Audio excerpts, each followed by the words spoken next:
জয় গুরু সবাইকে। আজ আমরা এখানে এসে যে সৎসঙ্গে সামিল হলাম, এই সৎসঙ্গে আয়োজন করেছেন চন্দ্র। উনি প্রত্যেক বছরই এই সৎসঙ্গ দেন, সেই হিসাবে আজকে ওই সৎসঙ্গে আয়োজন করেছেন। তুমুল কীর্তন হয়েছে আজকে। ঠাকুর বলছেন, যারা ঈশ্বরের নামে যা কিছু হারায়, যা কিছু উৎসর্গ করে, হাজার গুণে ফিরে পায় তা ইহ জীবনে, পরে হয়েছে অনন্ত জীবনের অধিকার। আমরা প্রত্যেকেই যারা ঠাকুর ধরেছি, প্রত্যেকের ব্যক্তিগত অতীতি জীবন যদি আমরা পর্যালোচনা করি, তাহলে দেখা যাবে আমরা ছিলাম কি, ঠাকুরের দয়ায় পেলাম কি। প্রত্যেকেই ছোট বড় যেই আমরা এখানে উপস্থিত, প্রত্যেকেই কিন্তু সেটা আমরা উপলব্ধি করতে পারি। শিলচরের একটা গুণাগুণ আছে, দেওঘর পর্যন্ত এই গুণাগুণটা কিন্তু প্রকাশিত। কিভাবে প্রকাশিত? আমাদের গোপাল বিশ্বাসদা সৎসঙ্গের প্রেসিডেন্ট, তখনকার সময়ে ঋত্বিক সম্মেলনে দাঁড়িয়ে হাজার হাজার পাঞ্জাবের কর্মীগণ বসে আছেন ঋত্বিক সম্মেলনে। তখন তিনি দাঁড়িয়ে বললেন, একটা আশ্চর্যের বিষয়, ভারতবর্ষে যত মন্দির হয়, প্রত্যেক মন্দিরের জন্য এই ঋত্বিক সম্মেলনে একটা প্রশ্রী দেওয়া হয় যে অমুক জায়গায় মন্দির হচ্ছে, এই মন্দিরে কাজ করবার জন্য আপনাদের সাহায্যের হাত বাড়িয়ে দিবেন, সাহায্যের হাত বাড়িয়ে দিবেন। তাই এই যে সাহায্যের হাত বাড়িয়ে দিবেন, ভারতবর্ষের সব জায়গা থেকে কিন্তু এই অনুরোধটা আছে, আমরা সেটা পাঠ করে শোনাই। কিন্তু ভারতবর্ষের মধ্যে একটা জায়গা যেখান থেকে আজ পর্যন্ত কোনো এই রিকোয়েস্ট, কোনো অনুরোধ আসেনি যে শিলচর সৎসঙ্গ মন্দিরে কোনো কাজ করার জন্য আপনারা সাহায্যের হাত বাড়িয়ে দিবেন। ওনারা কখনো কারো কাছে হাত পাতেন না, যা কিছু করেন ওনারা নিজে করেন। এবং শিলচরে যত কোটি কোটি টাকা যে মন্দিরের নিচে যে কাজ হয়েছে, শিলচরবাসীরা কিন্তু বেশিরভাগ দিয়েছেন। অন্যরা যারা উপযাচক হয়ে দিয়েছেন, সেই মন্দিরের কাজে সেটাও লাগানো হয়েছে, কিন্তু বেশিরভাগই কিন্তু শিলচরবাসীরাই, কাছাড়বাসীরাই এটার অংশীদার হয়েছেন। আমাদের শিলচরে এখন যে সৎসঙ্গ হয়, যে শিলচর সৎসঙ্গ বিহারে যে সৎসঙ্গ হয়, তার যে জনসমাবেশ, ভারতবর্ষে আর কোথাও এমন তো সমাবেশ দেখা যায় না।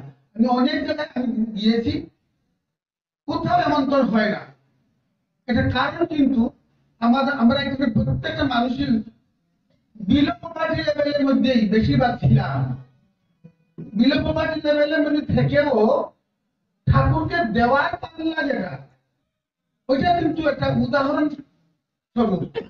আমাদের সজল পালদা একদিন বলছিলেন যে একটা রিক্সাওয়ালা, সে একদিন শুনলো যে দেওঘরে শ্রী শ্রী ঠাকুর অনুকূল চন্দ্রের শতবার্ষিকী উৎসব হবে। জন্ম শতবার্ষিকী উৎসবে ৫,০০০ টাকা করে ইউনিট করা হয়েছে। আপনার সাধ্যমতো কিন্তু চেষ্টা করবেন একটা ইউনিট দেওয়ার জন্য। একটা রিক্সাওয়ালা এসে সে সুজলদাকে বলছে, দাদা আমার একটা ইচ্ছা, 1987 কথা, 1987 রিক্সাওয়ালা 1 টাকা 8 আনা এরকম, কিন্তু রিক্সা একটু 1 কিলোমিটার গেলে 1 টাকা পাবে, এর বেশি পায় না। সে ৫,০০০ টাকা, কিন্তু অসম্ভব ব্যাপার, চিন্তা করা যায় না। কিন্তু তার ভিতর ইচ্ছা জেগেছে, সে ৫,০০০ টাকা দেবে। তো গিয়ে সুজলদাকে বললো, আমার ইচ্ছা আমি ৫,০০০ টাকা দেওয়া, একটা ইউনিট আমার দেওয়া, কিন্তু আমি তো রিক্সাওয়ালা, আমি কিভাবে দেবো? সুজলদা দেখে চমকে গেলেন, ওর ইচ্ছা, আমি তাকে কি বুদ্ধি দেব যে সে কি করে ৫,০০০ টাকা দেবে? তো তুমি গিয়ে ঠাকুরের কাছে, মন্দিরে গিয়ে ঠাকুরের কাছে প্রণাম করো, প্রণাম করে ঠাকুরকে বলো, ঠাকুর আমার ইচ্ছা আমি তোমার একটা ইঙ্গিত দেবো, কিন্তু আমি কিভাবে দেবো তা জানি না।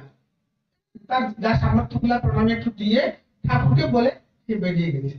গিয়ে মনে মনে তার মাথার মধ্যে একটা বুদ্ধি এলো, এক কাজ করি, হে ঠাকুর, ওই মন্দির প্রণাম করার সময় বলেছে, ঠাকুর দিনের রুজি আমার আর রাত্রের রুজি তোমার। সে এমন তো একটা চিন্তা করে ঠাকুরের প্রণাম করে সে ঘরে চলে গেল। যে দেখা যায় শুরু করলো, দিনের একটা রুজি, যেটা রুজি হয় সেটাই তার রুজি, এর বেশি কিছু হয় না, এটা তার। রাত্রিবেলা সে রেল স্টেশনে চলে যায়, গিয়ে ওইখানে রেলের যাত্রীরা যখন আসে দূর দূর যেটা রেল স্টেশন থেকে সুরাই রোড পর্যন্ত যাবে, মিজো আসে, তারা ওখান থেকে এত দূর যাবে, বাইরের লোক, ওইখানে দেখা যায় তাদেরকে সে দেখে দেখে তাদেরকে রিক্সা করে নিয়ে ওদের বসিয়ে দেয়। সে কারো কাছে চায় না কত টাকা দেবে না দেবে। অনেক রাত্রে আসে, 10টা 11টার সময় আসে, পকেট থেকে বের করে 50 টাকা দিয়ে দেবে, আর নেয় না, যাও যাও। এরকম করতে করতে দেখা যায় সে 15 দিনের মাথায়, আর রুজের পয়সা রুজ নিয়ে রাত্রি পয়সাটা সজলদের হাতে দিয়ে দিত। 15 দিনের মাথায় তার 5,000 টাকা হয়ে গেছে। এই যে ব্যাপারটা, তার ইচ্ছার ফলস্বরূপ এই। আজকে আমরা যার বাসায় এই সৎসঙ্গে আমরা সামিল হয়েছি, উনার প্রতিটি জীবনে কেউ যদি মনে করেন, উনার কাছে বসে বুঝতে পারবেন কোথায় থেকে কোথায় ঠাকুর এই পর্যায়ে এনে পৌঁছিয়েছেন। সেটা ঠাকুরের দয়া। আর উনার হাত খোলা হাত, ঠাকুরের জন্য খোলা হাত। গত বছর উৎসবে আমি বলেছি, আপনার তো এখানে বোনের বাসাতে উপযোজনা কেন্দ্র, ওনার কাছে আপনি প্রাণ খুলে আপনি দিয়ে দিবেন। উৎসবে কিন্তু প্রচুর টাকার প্রয়োজন। শিলচর মন্দিরে কারো কাছে বলে দেয় না এত টাকা দেন এত টাকা দেন। আপনার সামর্থ্য আপনি নিজে বুঝবেন, আর ঠাকুর বুঝবেন। ঠাকুর জানেন আপনার কি ক্ষমতা আছে, আর আপনি নিজে বুঝবেন আমার কি ক্ষমতা আছে। এই ক্ষমতা দিয়ে আমি ঠাকুরকে দেওয়ার সময় কখনো ভাববেন না যে আমি বেশি দিয়ে দিলাম, মনে কষ্ট পাবেন এমন না। আর দিয়ে আবার মনটা সংকুচিত যদি না হয়, যা দিলাম আমি তো আরো দিতে পারতাম। প্রাণ খুলে যতটুকু সাধ্য কুলায় সাধ্যের অপলাপ না করে দিয়ে দিবেন। উনি শ্রীচাঁদ মন্দিরের উৎসবে 20,000 টাকা দিয়ে দিলেন। এরকম না হাত খোলা। এবার এই যে উৎসব, এবার উৎসবের বিরাট দায়িত্ব আমাদের উপর। শিলচর মন্দিরের উৎসবের কথা আচার্যদেবকে নিবেদন করা হয়েছিল, নিবেদন করেছিলেন যে সুবর্ণ জয়ন্তী উৎসব গুয়াহাটিতে হবে। পুরা গোটা আসামের দায়িত্ব পড়ে গেছে, এখানে অনেক টাকার প্রয়োজন। শিলচর মন্দিরের উৎসবটা কি একটু ছোটখাটো করবো, খাটো করবো, না বাদ দেবো, কি করবো আপনি বলে দেন। বলে আপনার বাড়িতে যদি 2 মেয়ে বিয়ে হয়, তাহলে কি আপনার বাড়ির এক মেয়ের বিয়েতে বেশি করবেন, এক মেয়ে বিয়ে কম করবে, এরকম কি একটা কথা বলেছিলেন।